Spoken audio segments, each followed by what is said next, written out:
C'est vrai que c'est le sondage que tout le monde commente aujourd'hui. Bah oui, parce qu'on est à 9 jours du premier tour. En fait, il y a 4 sondages qui sont publiés aujourd'hui, mais il y a un seul sondage qui se distingue, c'est le sondage CSA pour RMC. Pourquoi il se distingue? Parce qu'il est le seul à mettre Jean-Luc Mélenchon devant Marine Le Pen. Et puis il est le seul à mettre, non pas Hollande vainqueur deuxième tour, ils disent tous la même chose, mais Hollande avec un écart très important. 43 pour Sarkozy, 57 pour Hollande. Alors tout d'abord Mélenchon, mes chers grandes gueules, est-ce que vous pensez que Mélenchon peut être devant Marine Le Pen le soir du premier tour? Mélenchon à 17%, voire plus, 32-16 rmc.fr. T'en as peur? J'en ai bien peur parce que Mélenchon, c'est quand même le Gérard Majax de la politique. Le type qui vous dit en France, on n'a plus un sou dans les caisses, on va dépenser 150 milliards d'euros.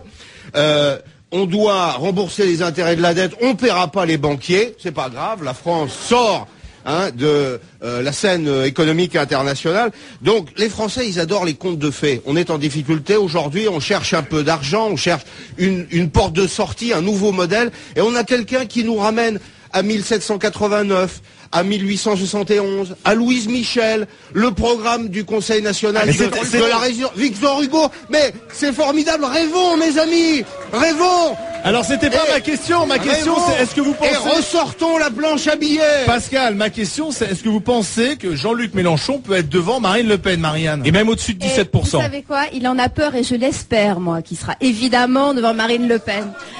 Alors... on est dans un meeting. Ouais. Alors, pourquoi est-ce qu'il sera devant? D'abord parce qu'il redonne de l'espoir à des gens qui n'en avaient plus. Et ça, c'est vraiment bien. Ah, mais oui.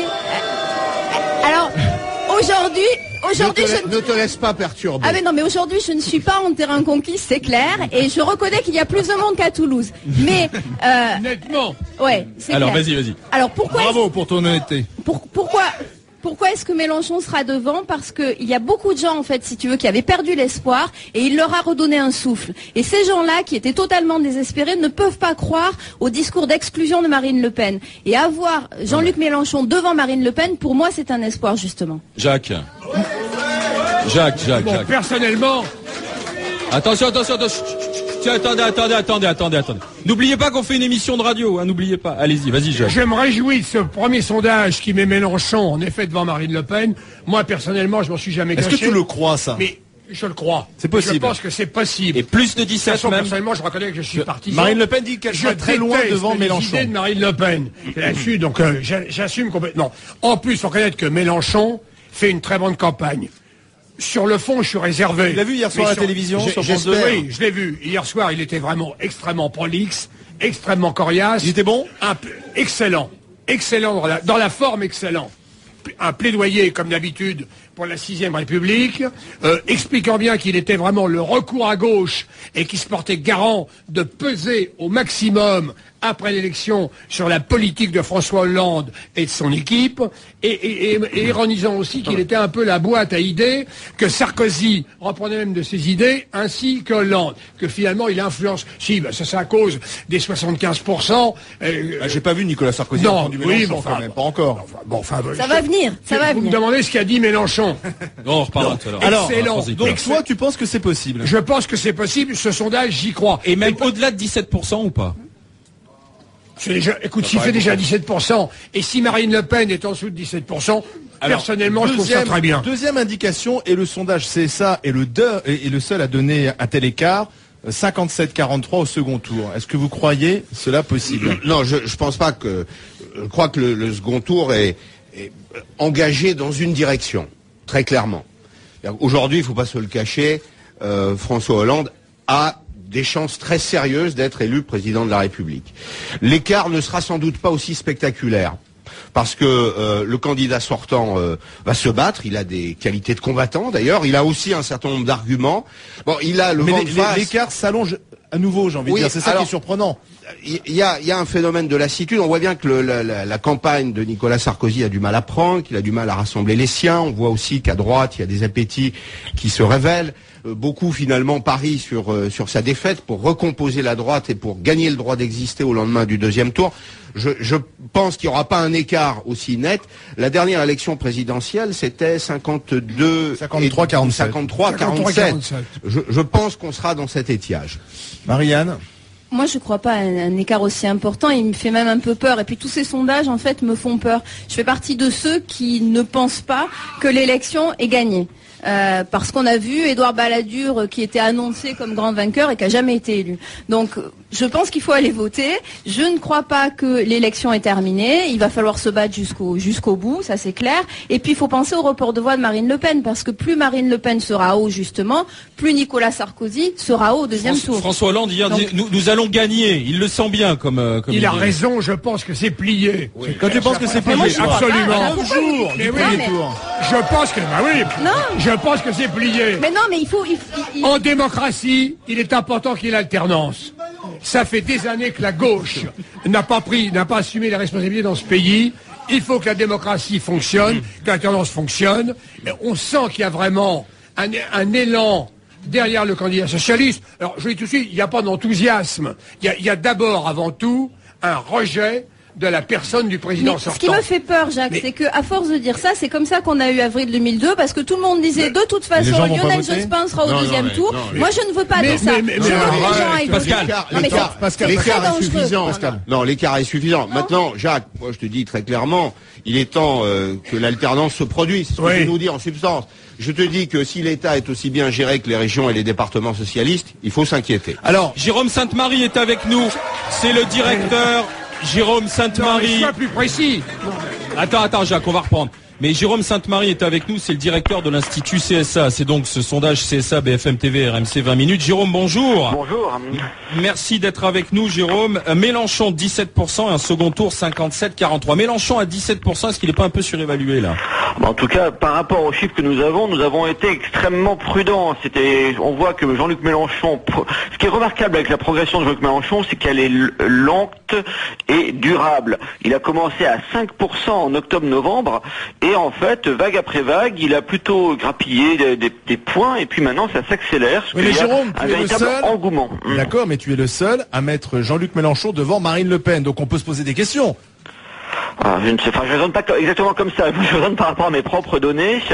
Et il m'a semblé que Jean-Luc Mélenchon était en tête dans d'autres sondages je te pose aussi. La question, Jérôme, parce que j'ai entendu ce matin Marine Le Pen accuser. Non, mais on est dans les grandes gueules, donc on met sur la table les dossiers, Jacques. On est dans les grandes gueules. On y Eh va. bien, Marine Le Pen ce matin expliquait que l'institut de sondage CSA appartenait à Bolloré et que les sondages du CSA étaient manipulés. Alors Jérôme, est-ce que répondre? Non mais ça, Jérôme, que je pose la question. Non, mais c'est évidemment une facilité. Celle qui joue sans cesse avec les sondages, alors même que celle qui profite le plus de méthode de pondération, c'est justement Marine Le Pen, comme l'avait fait d'ailleurs son père Jean-Marie Le Pen. Jean-Marie Le Pen, il y a 20 ans, avait aussi lancé l'idée d'un pari financier avec les directeurs de l'Institut de sondage, et il l'avait perdu. Il avait dû payer à l'Institut BVA à l'époque de l'argent, justement parce que, encore une fois, il avait joué avec ça. Il y a deux thèmes deux rhétoriques du Front National qui sont constantes, quelle que soit l'élection présidentielle. C'est le coût des signatures qu'ils vont pas avoir et qu'ils ont finalement, et puis c'est le complot des instituts de sondage. Ben non, ça marche pas ça. On a des actionnaires, mais ces actionnaires n'interviennent en rien dans notre production. Il y a quelque chose qu'on peut tous percevoir, c'est que il y a quelque chose de flamboyant dans la campagne de Jean-Luc Mélenchon. Il vient exhumer les vieux rêves de la société française, il nous projette plutôt dans le passé que dans l'avenir, et puis en même temps il y a une vraie défaillance. Moi je pense qu'il y a une vraie défaillance dans la candidature personnelle de Marine Le Pen. C'est-à-dire que je pense qu'elle est très décevante, elle n'a pas porté le courant qu'elle incarne avec le talon de son père, par exemple. Ah oui, mais il y a très peu de contact entre les deux électorats. Vous savez, ce dont profite Jean-Luc Mélenchon, c'est d'être une candidature 100% à gauche, alors que François Hollande prudemment s'est positionné sur le centre-gauche. Il a un immense espace qui est laissé à Jean-Luc Mélenchon. Jérôme, il en profite avec talent, voilà. Jérôme, 17% pour Jean-Luc Mélenchon. Qui vote Mélenchon? Alors, la question est posée à Jérôme. Ici à Nice, on a des mains qui se lèvent, mais parmi les sondés, Jérôme. Alors la ville de Nice, que je connais bien, n'est pas véritablement le territoire privilégié de Jean-Luc Mélenchon. C'est-à-dire qu'on a, en fait, pour Jean-Luc Mélenchon, on a des ouvriers, et de plus en plus, on a des jeunes, un électorat de Besancenot qui est en train de se rallier, mais le fond de sauce, en quelque sorte, de l'électorat Mélenchon, c'est le secteur public. C'est les actifs ou les retraités du secteur public, énormément d'enseignants. Et c'est des gens qui sont à une classe moyenne inférieure, mais qui sont pas forcément des classes. C'est ni des bobos, ni forcément des prolos. Alors, il a un discours. Mais c'est des gens qui ont un statut à protéger. C'est ça la réalité. C'est des ouvriers d'entreprises publiques ou semi-publiques. C'est pas les plus précarisés, c'est pas les plus faibles. Mais c'est des gens qui sont pas des bobos non plus. Une remarque. Alors moi, j'aimerais que vous vous affiniez. Je suis sûr qu'il y a quand même beaucoup de bobos. Parce que je suis allé au rassemblement de la Bastille pour RMC. Toi-même, t'es bobo. Ouais, si tu veux. Non, Jacques, il est beau. Il est beau, mais en tout cas, j'ai trouvé que là, au rassemblement où ils étaient à peu près pas loin de 100 000, qu'il y avait quand même beaucoup de bobos. Jérôme, la Bastille, c'est particulier. La Bastille, ils ont beaucoup de bobos. Quand vous allez voir les meetings de Vierzon, de Rouen, etc., croyez-moi, c'est pas des bobos. Vierzon, Jacques. Jérôme, un mot encore sur les sondages. Quand vont-ils s'arrêter, les sondages? Alors là, on peut publier les sondages. Ils ne s'arrêteront jamais, on en fera tout le temps. Mais les derniers qu'on peut publier, c'est le vendredi qui précède l'élection à minuit. Donc c'est juste dans ces 24 heures-là où il n'y a plus de sondage publié. Un dernier mot, parce que la deuxième particularité de ton sondage, Jérôme, c'est cet écart très important, 43-57 au deuxième tour. C'est ça, et la seule institut a donné un tel écart. Pourquoi? Il y a un autre institut qui a publié en même temps que nous un 56-44, sincèrement 56-44 ou 57-43. Pourquoi? C'est précisément ce que nous trouvons. Ce chiffre m'a surpris, pour rien vous cacher. Je n'avais pas réalisé à quel point effectivement l'opinion était revenue sur l'avant-campagne. Il y a 2-3 mois, on avait 60-40. La campagne de Sarkozy était assez efficace, il a fait reculer cela. Et puis avec le partage de temps de parole, etc., l'opinion revient sur un jugement simplement du président sortant. Et le président sortant, il n'a jamais été plus populaire que 40%. Attention, souvenons-nous de 2002, souvenons-nous des sondages qui donnaient Balladur gagnant. Pas un 9 jours. Mais non, excusez-moi, Lionel Jospin s'est fait doubler en 2002 à cause des sondages. Non, je suis désolée, il faut rester unis et aller voter au premier tour parce que c'est très dangereux de dire que l'élection est pliée.